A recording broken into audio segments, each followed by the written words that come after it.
Con el permiso de la presidencia, a nombre de los grupos parlamentarios, de senadores y diputados, hago uso de la palabra con objeto de establecer, de cara a la nación, los compromisos que asumiremos en este año legislativo.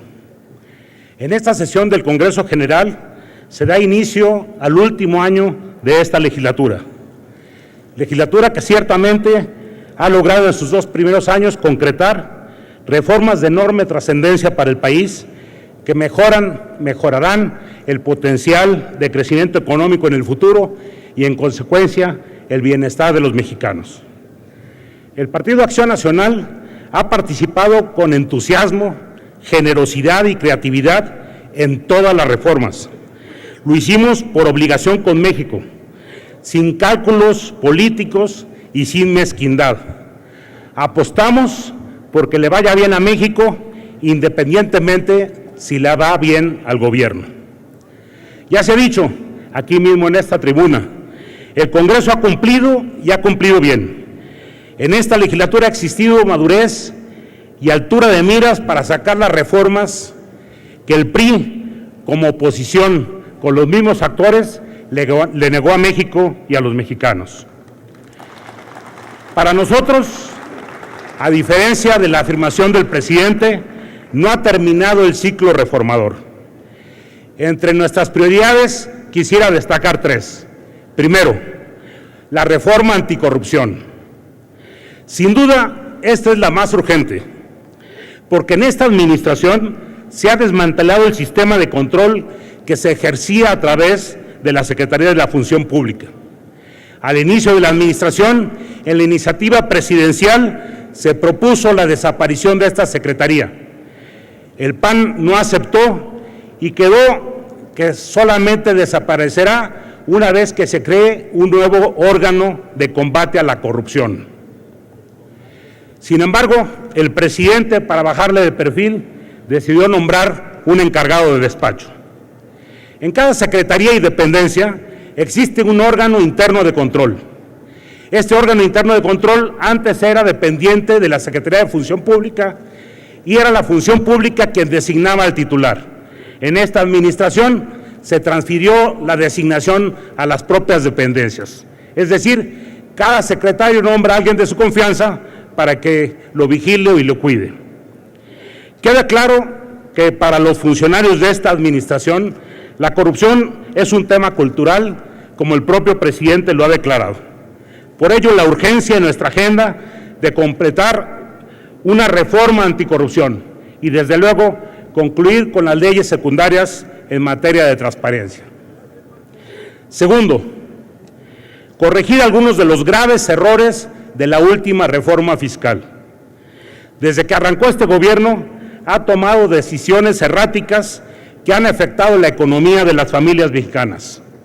El primer año cayó la industria de la construcción más del 7%, al retrasar el gasto público y a la enorme imprudencia de cambiar de tajo la política de vivienda que llevó a la quiebra a las empresas del sector y que redujo drásticamente la construcción de casas, que es la industria que impacta en más sectores de la economía.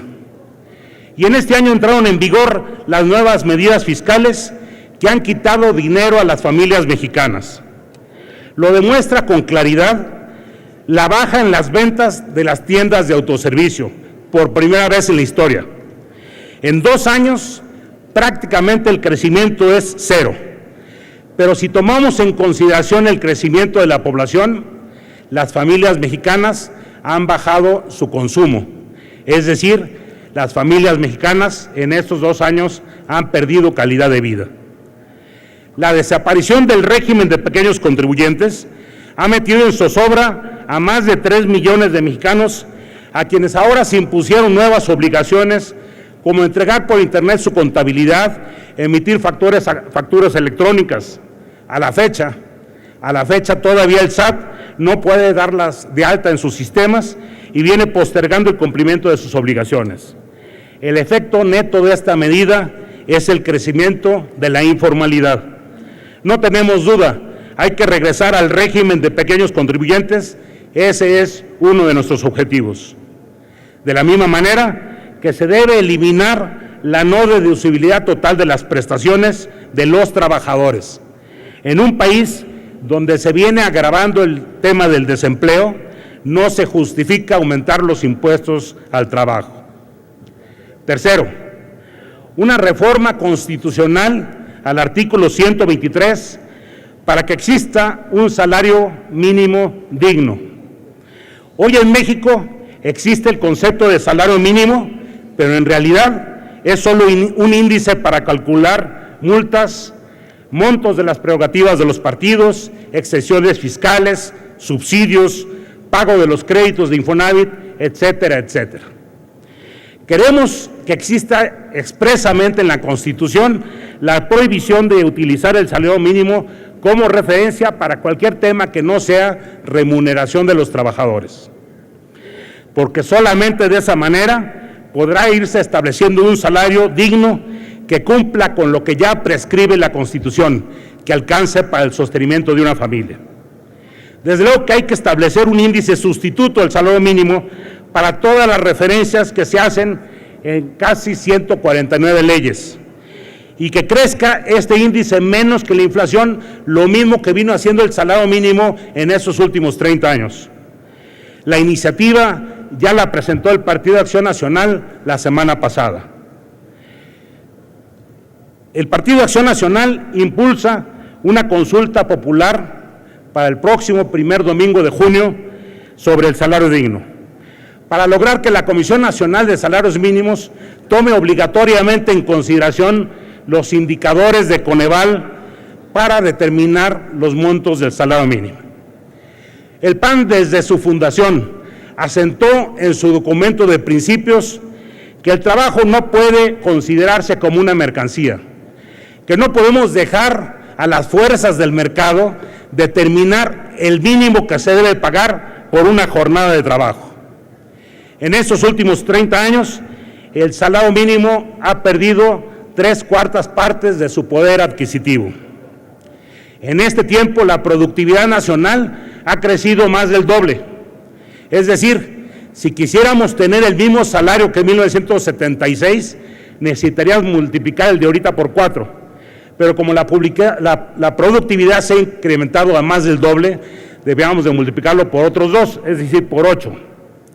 Sin embargo, el PAN considera que no debemos manejar ninguna cantidad, porque debe corresponder al órgano técnico Comisión Nacional de Salarios Mínimos el determinar los montos del salario, garantizando que la medida no se revierta en perjuicio de los propios trabajadores.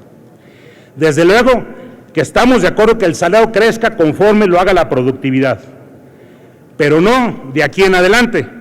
Hay que reconocer el crecimiento que tuvo la productividad por muchos años y que no se reflejó en el salario. Hoy el salario mínimo mexicano es literalmente el más bajo del mundo. Regresar a que sea un salario digno es un imperativo de justicia social que no podemos soslayar. Apostamos a que en el debate sobre el tema del salario digno reevaluemos la importancia del trabajo, que es un derecho humano y no una mera actividad económica. Es uno de los medios a través de los cuales los seres humanos nos perfeccionamos y trascendemos. El Congreso de la Unión ciertamente tiene la función de hacer y modificar leyes, pero tiene otra función de mayor importancia, la función de control, el ser contrapeso del Ejecutivo, la función de vigilancia del Gobierno. No cabe duda que en este tercer año, mucho del tiempo que los legisladores del PAN disponemos, lo dedicaremos a dar seguimiento a las acciones de gobierno en todos los temas. Es nuestra obligación. Por ejemplo, en materia de seguridad, seguiremos comprometidos con la ciudadanía, más allá de los discursos y cifras oficiales. La terca realidad en muchas ciudades y comunidades los desmienten y nos muestran un crecimiento de los delitos que más lastiman a la gente: el robo, el secuestro, la extorsión. Desde luego que seguiremos con interés y vigilancia la implementación de las reformas recién aprobadas, atentos siempre a denunciar corrupción y manipulación que reducirían el potencial de mejora del bienestar de los mexicanos a través de estas reformas. Decía nuestro compañero, bien recordado, Alonso Lujambio, que el PAN está llamado a ser la fuerza política que fortalezca la democracia y la haga socialmente útil. Los diputados y las diputadas, las senadoras y los senadores del Partido Acción Nacional, seguiremos acreditando en el cierre de esta legislatura nuestro compromiso con México, nuestro compromiso con ampliar las libertades y nuestro compromiso con la mejora material de los mexicanos. Este Congreso, particularmente el PAN, le han dado a México reformas que este país requiere. Ahora nos corresponde vigilar que el presidente no las desperdicie. México no lo merece. Es cuanto.